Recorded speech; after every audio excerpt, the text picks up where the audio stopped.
And we are live. Good afternoon, or good morning, or good evening, depending on when you watch the show. This is the Healthcare Thought Leadership LinkedIn Live show. I'm Marion Spears Carr, your host. Glad to have you with us on a Tuesday.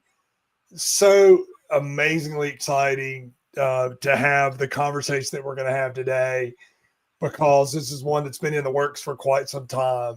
My guest today is Michael W. Young. Uh, he is an incredible individual. I'm going to have him introduce himself to you in a moment. Today's topic is really the role of patient advocacy groups that they need to play in clinical trials. And I'm just honored to have you, Michael. Michael and I have been friends for a while now. We share our love for North Carolina and all things history of that region. He got to be in my home state for several years, and just glad to connect with you, Michael.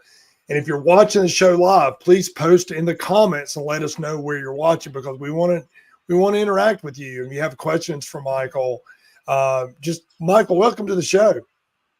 Hey, thanks, Marion. Appreciate it. Happy to join you today from my place out here in California. I live in Southern California near San Diego, and we had a massive 5.2 earthquake yesterday. And, I didn't know about everything. That. Wow. We were rocking and rolling out here, and so happy to be here today to bring a little of that shock and awe to all of you. That's awesome. It's awesome that everybody's okay. Yeah. It's incredible. Michael, you and I connected a few years ago when I started really paying attention to the life science side of the world. For those of you who don't know me, I'm an executive recruiter, leadership development person, and been doing this work for over 35 years now, mainly with healthcare delivery, companies that deliver care to patients. But several years ago, I became really fascinated with what's going on in the world of bioscience, new innovation, private equity-backed startups, et cetera. And that's how Michael and I connected. And Michael, you've built an incredible career in drug development and life science marketing. And can you tell us a bit about what you've done and how this contributes to the consulting expertise that you have now?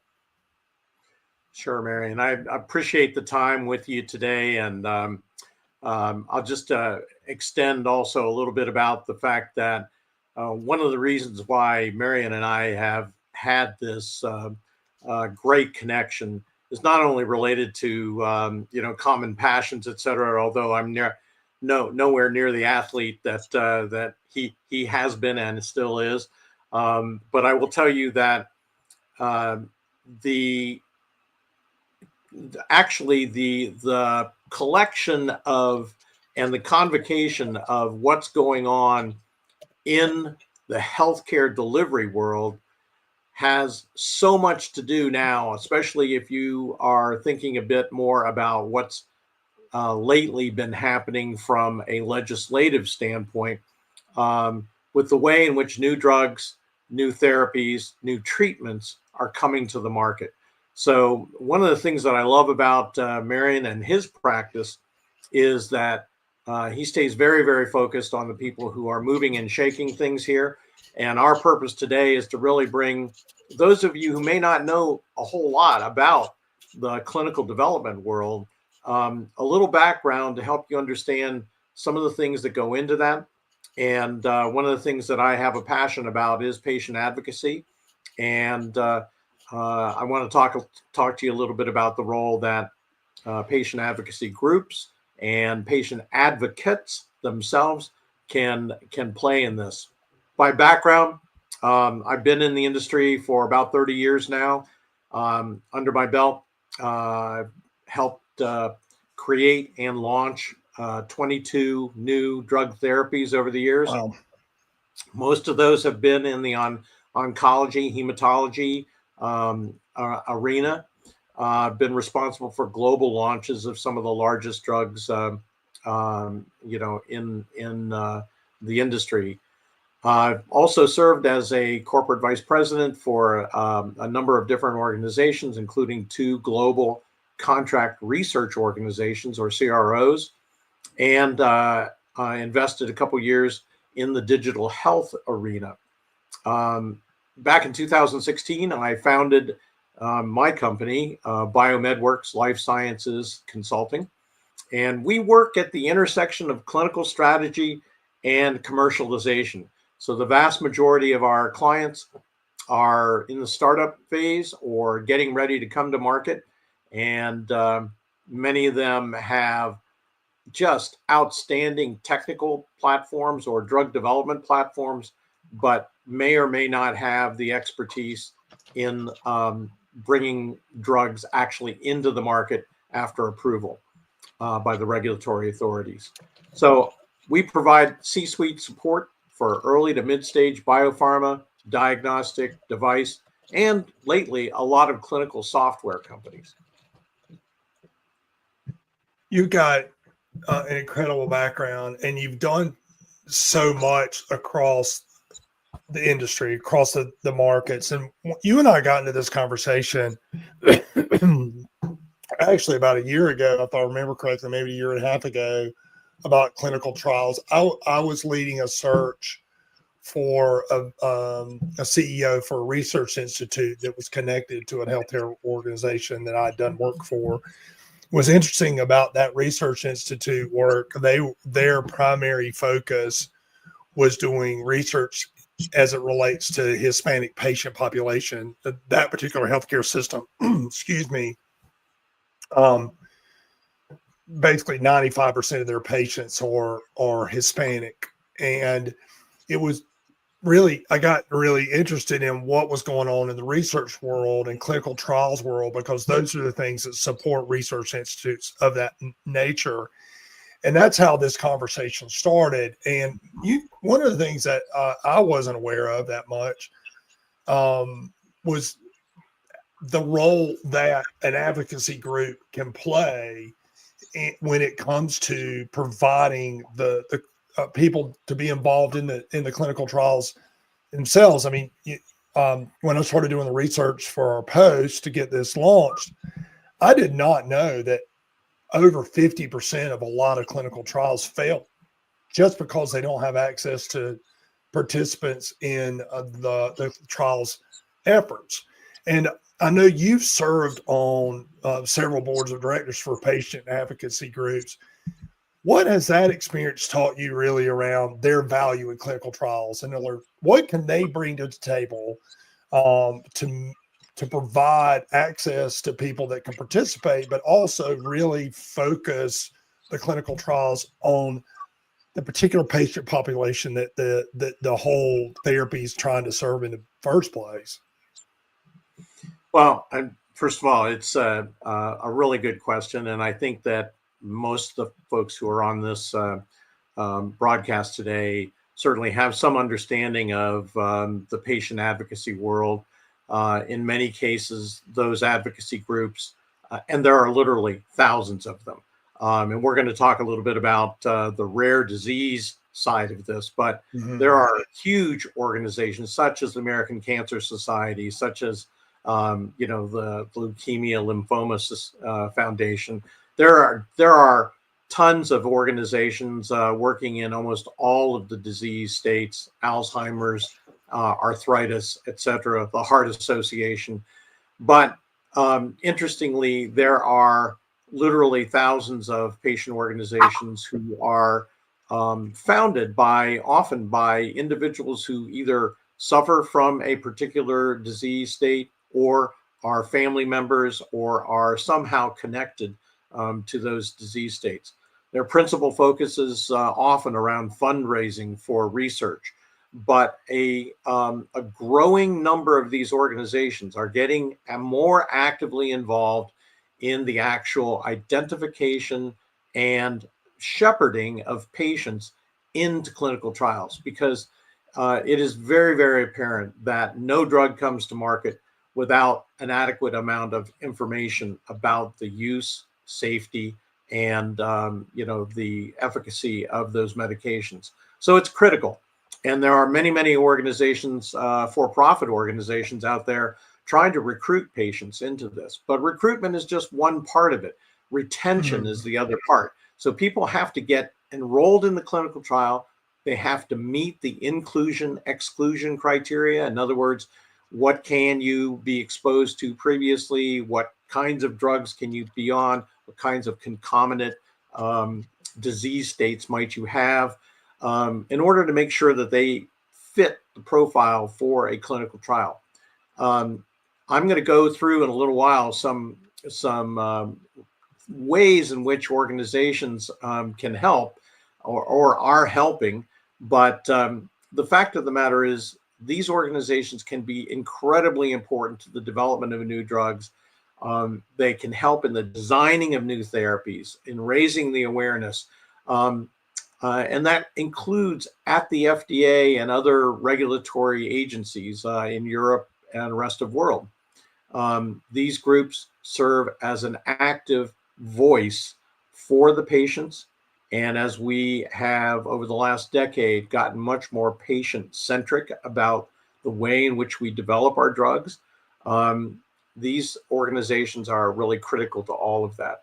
And lastly, I'll throw in that patient advocacy groups today have an awful lot to do with helping assure the diversity in the patient groups that are coming in. And I think you've got a couple questions about that a little bit later, but there's a scientific rationale, not just a woke agenda that goes with making sure that the right patients are enrolled.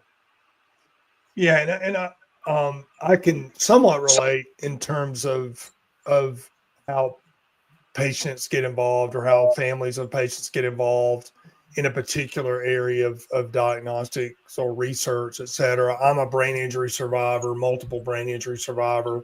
So one of my areas of focus in terms of my volunteer work is related to brain injury recovery, particularly with athletes. And so that's of interest. I can see where the people that are getting involved are touched by that particular challenge. But, I wanted to talk a little bit about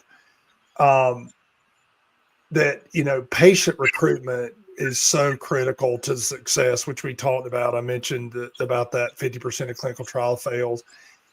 Tell me a little bit about how can patient advocacy groups, organizations be more impactful? And one of the reasons I want to talk about this question is one of the other pieces that I learned, Michael, in preparation for the conversation is that a lot of clinical trials that are focused on a particular subset of patient population don't have access to a diverse population, which you hit on, right? Like it's one that a lot of times the patients that are, or the participants in the trial are kind of homogenous. But if you think about, I think about from where I come from the Appalachian region of the Carolinas and North Georgia, where social determinant of health issues around heart disease, obesity, diabetes, et cetera, kind of crosses a lot of different diverse groups. But if we're going to treat and create novel therapies for those groups, we need a very detailed cross-representation of all the types of people that need to be involved. Talk a little bit about that. Can you talk a little bit more about how critical it is and how the patient advocacy groups could get involved? Yeah, and I'll share with the group, with the audience here, that some of this view that I'm sharing here comes from 24 years of serving on the board of directors of an orphan cancer group called the Cutaneous Lymphoma Foundation. I've also provided a lot of committee level support for a number of other patient organizations that are outside of oncology. And there's a huge commonality in here in terms of what these patient advocate groups can actually do. Now, by example, just what you were talking about, Marion, is if you take a look at the COVID trials, for instance, these COVID trials were recruited for very, very rapidly. The amount of data that was collected was a huge amount of data. In order to do that, there was a high reliance on the altruistic interest of the American population in specifically getting enrolled into these clinical trials. The unfortunate part of the need for speed and the need for numbers, because each of these clinical trials, the phase 3 human clinical trials, included upwards of 30,000 patients in each of those trials. It might surprise you to know that despite the best efforts of the main companies that were involved in this, almost in one of the trials, almost 98% of the patients that were recruited were all middle-class white Americans. Some of the other trials did a much better job. 60 to 70% of them were in that category, but they were getting 30 to 40% of the patients from what we would consider less represented areas, both socioeconomically as well as from a genetic racial profile. Why is that important? That's really important because you want any clinical product or drug that comes onto the market to have real world evidence capability of helping patients and not producing side effects. And that's been an issue with long COVID, with a number of other things that you would expect to know in patient populations who were more disproportionately affected by COVID, but yet that data didn't really exist at the time. Now, most of those companies are doing a much better job now in collecting that data, but because of the urgency. So this is one of the reasons why you want diversity in your trial. You want to make sure that you've got the exposure to be able to say, yes, this drug works safely and effectively in a broad range of patients. Does that help you? Yeah, absolutely. And by the way, Taya's checked in with a question. I think that kind of dovetails into what we're talking about. So Taya, glad to have you in the audience. And again, I've asked you guys, if you're watching live, please let us know in the comments. And the reason I want to know is we always were trying to determine what is our reach, who are we connecting with, who's our audience. So this allows us and helps us dramatically when you give us that feedback. So please post your questions. Taya has a great question for you there, Michael. And we, with all the changes happening in the industry, are you seeing a change in sponsor-supported patient advocacy, both in-house roles and external collaborations? And for those of us who might not understand what a sponsored supported patient advocacy, maybe give us a little definition there. Taya, thanks for that question. What are your thoughts, Michael? Well, I think one of the things, and Taya, it's great to hear from you. I think that there's no doubt that on the governmental side of things, there are real concerns about funding for specific roles. I think that on the industry side of things, the pharmaceutical industry, the device industry, diagnostic industry, there's still a strong understanding of the need for accurate and effective recruitment of patients. So I don't see that letting up as much, or I probably shouldn't use the word letting up, but being forced into a scenario where there's a scarcity of resources.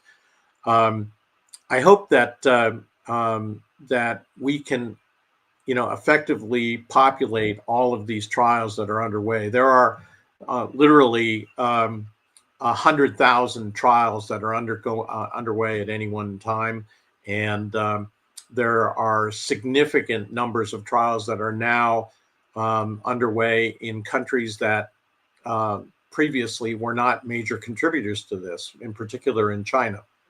So,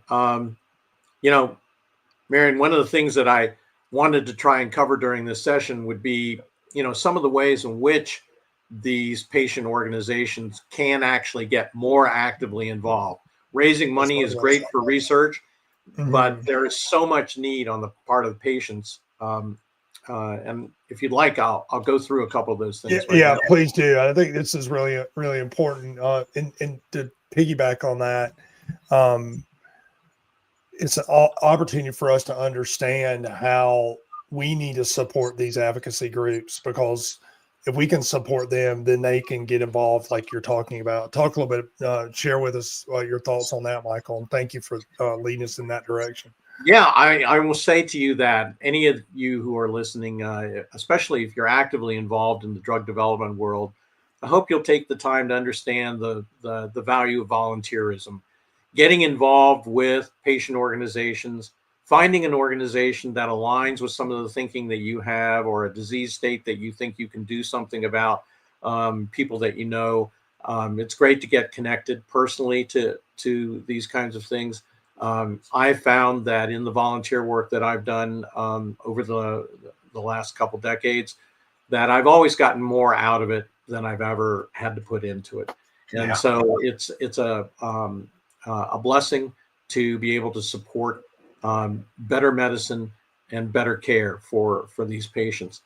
But these organizations, they vary in a lot of ways, not only in size, but in terms of focus. And it's important that the different patient advocacy organizations have a charter that, in my mind, also supports the engagement of their quote unquote membership, or their the people who belong to those organizations, to get them into clinical trials where possible. So, few reasons here. One, patient advocacy organizations have the ability to raise awareness, rapidly doing that by using their own websites, social media, newsletters, whatever. They can build a better awareness about the availability of clinical trials for the disease state that they represent. Number two, I think that they can help facilitate communication. In many ways, they become a trusted source. It's not the industry, it's not a pharmaceutical company, it's not a diagnostic company that's talking up the disease. It's actually a group of patients. So facilitating communications, in particular between researchers and patients, and explaining complex information in a clear and accessible way, so that concerns on the part of the patients can be answered in a trustworthy manner. Um, Clearly, one of the things the industry has latched onto is that these organizations also often have developed or access to patient databases or networks, which allows them, through this trust arrangement, to be able to refer potential participants into clinical trials. There is so much clinical work going on now that it's almost impossible to expect a patient's individual physician to know all of the trials that are available. Many of you are aware there's something called clinicaltrials.gov, but it's not only not exhaustive because it doesn't include a lot of the industry sponsored trials, but it also is, not very comprehensive in helping patients understand how do they get involved.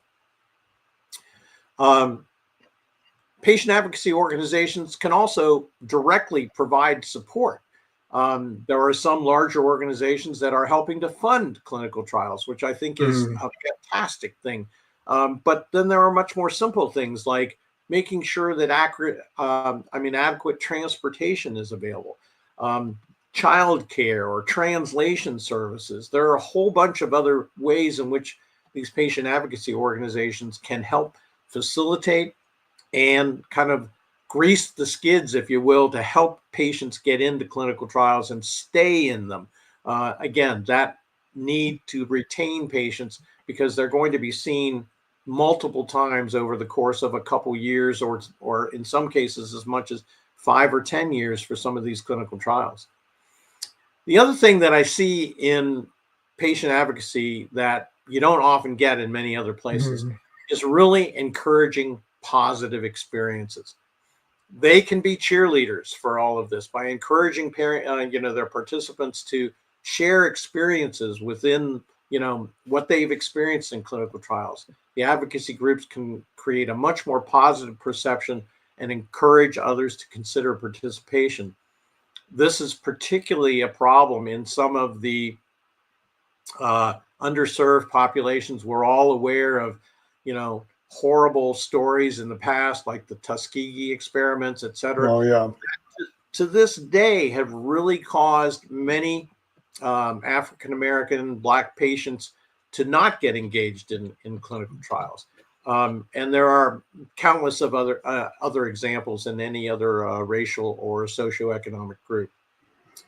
And lastly, I think I really want to bring up the fact that building trust and credibility is an essential role of patient advocacy groups. Mm-hmm. Making sure that they are a trusted source of information. I am very, very proud of the work that we, the board of directors and the staff at the Cutaneous Lymphoma Foundation, have created a very trusted resource, only vetted information. There is so much bad information out on the internet, and frankly, in a lot of these groups where they're claiming to have, support for patients, I don't denigrate any of the groups that are trying to help, but making sure as a patient advocacy organization that you represent the one source of the truth is really important. So hopefully that kind of laundry list of ways in which advocacy organizations can get more actively involved is useful. I really appreciate the fact all the information you share, but one of the things that you just talked about that I think as an industry, we all work in the healthcare industry, be it what side of the industry, be it pharmaceuticals, be it med device, be it care delivery, et cetera. Trusted and creating trust and is so critical. And I think I'm glad that you spent time talking about that, because there's so much misinformation, so much access to information that's not correct. I mean, we saw during the pandemic, the misinformation about the vaccines, misinformation about the treatments. I mean, it was all these different things. And obviously over time, some of that plays out, but I love the fact that advocacy groups focusing on building trust within their own population is critically important, encouraging them to be involved and why it's important for the greater good. I love that idea. I knew this was going to go. I knew we were going to run out of time because it's the way we do. It's the way you and I do, Michael. But talk a little bit about the rare disease side of the house. And by the way, thank you those of you who are watching. And if you have any questions while we have a few minutes, please post them in the comments because Michael can address them. Or if you watch the replay, we go back and check all the comments. We want to know that you're seeing the show, and we're really love to engage with you. But talk a little bit about the rare disease side of it. That's kind of your key focus. What are some things that's going on in the world of rare disease advocacy groups and research that might be of interest to the audience? Sure, I won't turn this into a huge tutorial here, but if any of you have questions, certainly after this broadcast, feel free to put them in the chat or send them to Marion, and we can address them separately. But the rare diseases side of things, it's kind of interesting because rare diseases really, as a group, are not that rare. The reality is that there are over close to 10,000 rare diseases, some of which have fewer than a half dozen patients that are known worldwide. So those ultra rare scenarios, while they don't constitute a huge part of the population, it's a teeny tiny percentage. The reality is, if your son or daughter or your husband or wife, brother, sister is affected by one of these rare diseases, it's 100% of their life. And so work continues at many companies, but often, as is the case, over half of these diseases have no active research going on in them and have no cures. And so it's something we have to pay attention to. So what is a rare disease? Obviously, it's something that doesn't happen very frequently. There is a category that is called orphan disease designation by the FDA. Now, what is an orphan designation? That is a disease that has a prevalence, meaning an existing population, as different than the incidence. The incidence is the number of new cases that happen each year. But the prevalence is, by definition, under 200,000 living people with the disease. Now, that doesn't sound like an orphan disease, does it? No. But the fact of the matter is, when you put that up against, let's say, an average of 4 million patients in the United States suffering from psoriasis, things like that, you get the understanding that 200,000 living patients really isn't that big of a group. That designation gives any company developing a therapy in that area certain both economic and regulatory benefits for studying those types of diseases. And as you know, we know the rare disease community comes together every leap year, but they also celebrate that every February 28th on the non-leap year years. Got it. Because it's the rarest day of the year. And, you know, the idea here is that people want to gain a better awareness of the rare diseases that are out there, and the rare disease community, in particular, specific organizations like NORD, which is the National Organization for Rare Diseases. There are fantastic organizations which are in this category, like Global Genes and the Rare Diseases Clinical Research Network. Not to mention, there are rare disease components of many of the major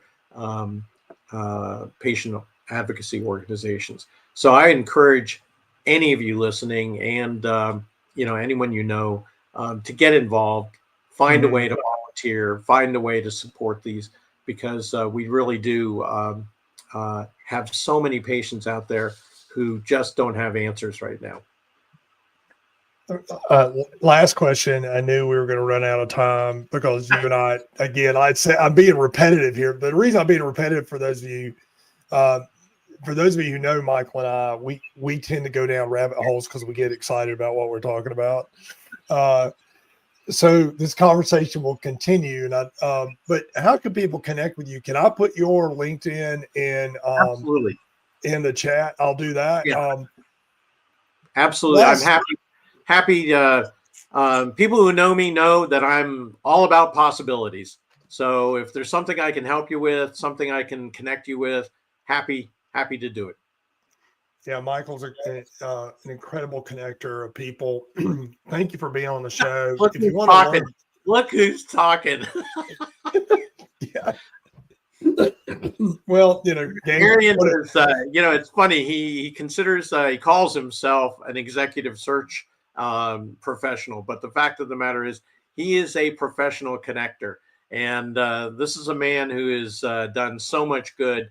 I'm bragging on you a little bit, buddy, because I love what you do, and you're one of the most sincere guys out there, and I consider you in this industry one of the good guys. And it's an honor to be here with you today. Well, you're real, and I did not pay him for that endorsement, but I have to. But it maybe Mark checked in. Post up here. Thanks for this. Will there be a recording? This is recorded. Will be in its own LinkedIn. If you go back to the event, you can see the recording, or you can go to my YouTube channel, which is called Healthcare Thought Leadership. Don't have a whole lot on there, but all of my shows go on there as well. So feel free to watch the replay at your convenience. And then Karen checked in. It was good to catch the end of this. Nice to see you, Michael, and to get to meet you, Marion. Thank you, Karen. I guess that's one of your connections there as well. Please, and Karen, for you as well. You can watch the replay. Michael, thanks for being on the show. This is Marion Carr. I'm going to close this out. This is the Healthcare Thought Leadership LinkedIn Live show. If you have interest in being on my show, to Michael's point, I started this show 2.5 years ago for that very reason, to connect the amazing people in my network with the other people in my network. That was the whole process. Michael, I don't know if you knew this, but your episode somewhere in the 125 range. I know it's amazing what this collection that you've created, and again, as I said, I think the more we know and the better we know one another, the more good we can do. Absolutely.